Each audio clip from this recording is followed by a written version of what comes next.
Nelson's Primary School, Grade 4, Subject SS History. Topic Our History. Chapter Reading.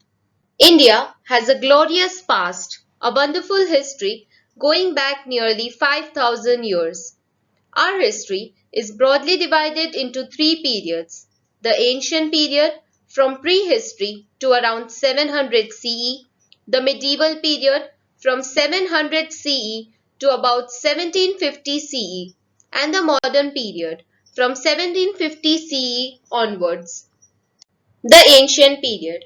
Historians or people who study history tell us that there was a very advanced civilization near the Indus River, now in Pakistan, in about 2500 BCE. This was the Indus Valley civilization. It is also called the Harappan civilization because Harappa was the first city to be discovered from this civilization. Mohenjo-Daro is another important city which was discovered in this region. The Indus Valley civilization stretches from northwestern India to present-day Pakistan. The Indus Valley people built well-planned cities with important buildings such as the Great Bath in Mohenjo-Daro and the Granary in Harappa. Seals, pottery, jewellery and other remains of this civilization that have been found tell us about the people who lived during this time, about their lives and the things they used. Around 1500 BCE, some tribes came from Central Asia to India. They were called the Indo-Aryans. They drove away the people already living in North India, whom they called Dasas or Dasyus, and settled here. The Aryans grew crops and domesticated animals. They performed open-air ceremonies and sacrifices. As the Vedas were written at this time, this period is also called the Vedic Age.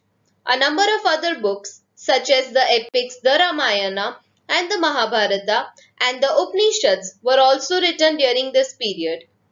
These books tell us a lot about the people of this time. Powerful kings or rajans ruled with the help of purohit or the royal priest and the senani or the commander of the army. During this period, there were a number of janapadas or small kingdoms in North India.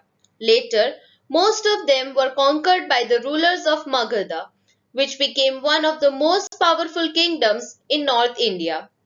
In 326 BCE, Alexander, the ruler of Macedonia in Greece, attacked India. He defeated King Porus of Punjab but was very impressed with Porus's bravery. Alexander had to go back as his soldiers were very tired of fighting. He died on his way home in 323 BCE. In 321 BCE, Chandragupta Maurya became the ruler of Magadha. He founded a new empire, the Mauryan Empire, with the help of his advisor Kautilya. Later, his grandson Ashoka became the emperor. Ashoka was a brave ruler. He fought a war against a kingdom called Kalinga. However, he became so upset by the bloodshed and the loss of life that he did not fight any wars after that. He embraced Buddhism and helped spread it in India and other Asian countries.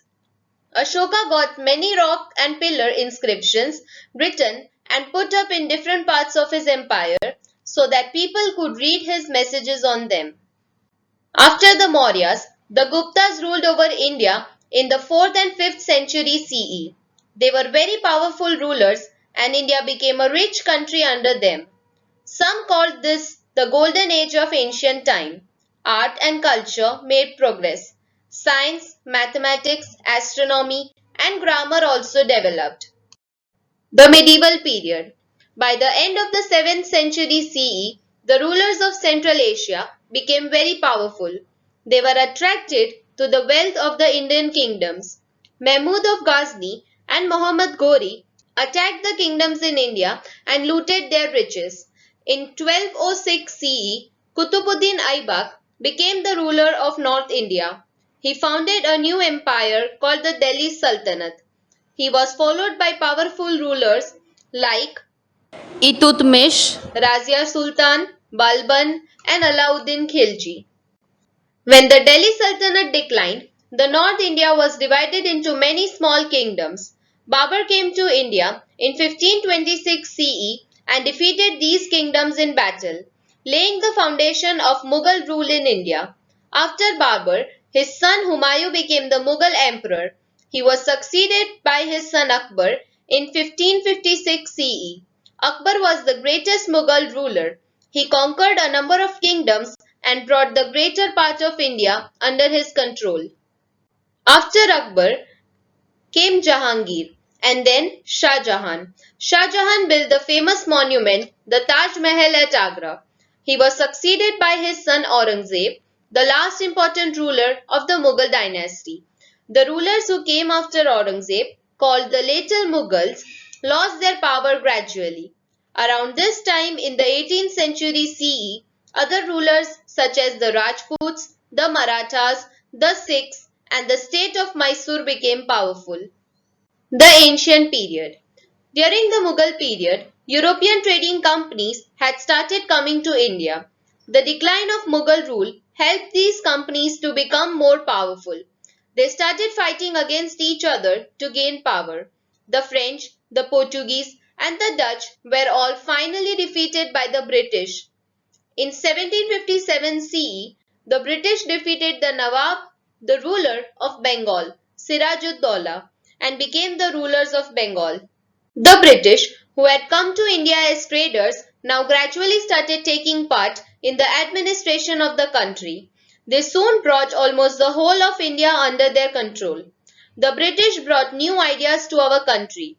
They built road and railway lines. However, the British also exploited the people of India, which made them very unhappy.